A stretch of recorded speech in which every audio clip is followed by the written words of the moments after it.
So on this third down, we're going to look at Tua, specifically look at Tua. We'll talk a little bit about scheme, but Tua gets intercepted. Tua gets sacked on this play, and we're going to look at the reasons why. As I feel this encapsulates everything that was wrong with his game last year. I'm not anti-Tua. I'm a Dolphins fan first and foremost, and I want Tua to be successful because he's wearing a Dolphins uniform. So let's get into it. Offensively, we have 4 yards to go, so everything is open. Run and pass is open here. Excuse me. But formation-wise, we've gone trips left bunch. So again, the trips receiver, trips formation on the left bunched together. Twins right stack. So Hollins and Perry are stacked, on top of each other. The only route I'm interested here is Ford, because he's the only receiver who clearly gets open, and he has the out-breaking route at 9 yards. So let's have a look at why that's important right now.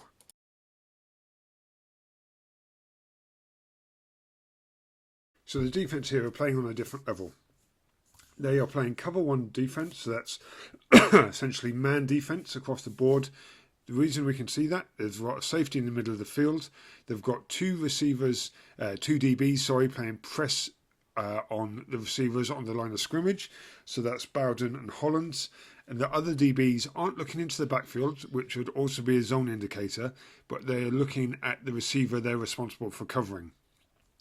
On top of that, they're going to drop both their defensive ends into passing windows to take away quick throws. That aside, there is only one route open because of the bunch formation, not because of the bunch formation, but there's only one route open, so let's have a look at that and why we don't throw it. Okay, so this is Ford at the top of the screen. I just really want to focus on this route, and I'll explain why as we go through. So here we get the release. You can see that the DB who's responsible for covering Ford, sorry for the blurry screen, no idea why it does that, is 1, 2, 3, 4, 5. So he's given Ford a blanket of 5 yards. So even as Ford breaks his route off into the flat, that DB is still 5 yards away and Tua hasn't thrown the ball. So let's just have a quick look at why that is. So we're going to focus mainly on Tua this time. So we're just going to pause it here and look and remind you that we've got twins right stack on the right hand side. So we're just going to look at how they cover this. So press receiver, press DB on Hollins. We've got the other linebacker coming at the defensive end, covering out to cover the defensive end. Secondary DB going to cover the flat. So that's the Hollins. That's the flat route taken care of Perry. Hollins has got tight coverage, but now as we roll it through, and we're going to look at the tight coaches film for this, we're going to explain why this is solely on Tua in this instance. Play call aside. So Tua, 2 things to look at. The first one is Tua's head position. When he takes the ball, and now quick look to his left, now he's looking upfield, and now his eyes are to the offensive right. We know we've only got twin stack out there. He must see that the coverage is pretty good on Hollins, but he sticks with it. There's nothing on there. But what is on there, he could run there. Now I know the defenders loop round, but that's an option. The other thing I want to look at is how Tua drifts to his offensive right. Just pause it right here. See that his right foot's on the hash, his left foot's inside the hash. But on the snap of the ball, he starts to drift to his offensive right. Now, why he does that, I don't know. The defense have only rushed 3, and we'll just look at that very quickly. I hate to see the Patriots celebrating. The defense have only rushed 3. We know that this defensive end and this defensive end are going to drop, so that leaves 1, 2, 3 rushing. There, it's just a nice job pancake there from Davis. Could Jackson have done more there? Very possibly, but he's not helped by the fact that Tua has drifted. This is an offensive win. It's 5-on-3. So, what happens next? Tua decides he's going to scramble. Jackson sees the press, sees Tua scramble, and now he's off. Good recognition from the defender, wants to take away the outside.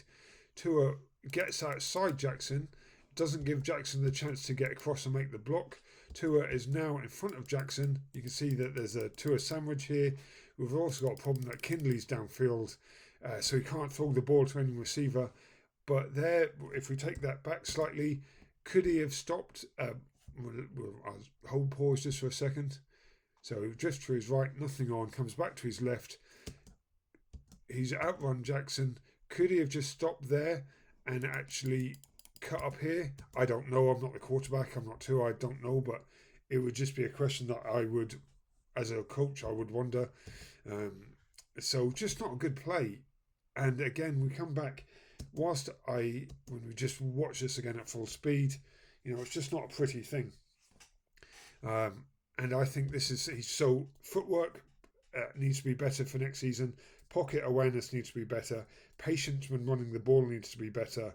And also just throw the ball away. I know we say that a lot about rookies, but I think this one play, whilst the play design isn't great, this one play encapsulates everything that Tua needs to improve on for next year. Let's have a quick look at scores, then we'll move on to the next play. So grade breakdown, we've seen that ultimately the buck stops with the quarterback in the NFL, but no players really covered themselves in glory here. Bowden, Shaheen, Hollins could not get any separation from the defense. Tua, as we know, we've already spoke about Tua, but as a positive, the O-line blocked the 3 defenders well, and Davis had a pancake, which is the positive grade. So enough about this play, enough about Tua. Let's get on to the next third down.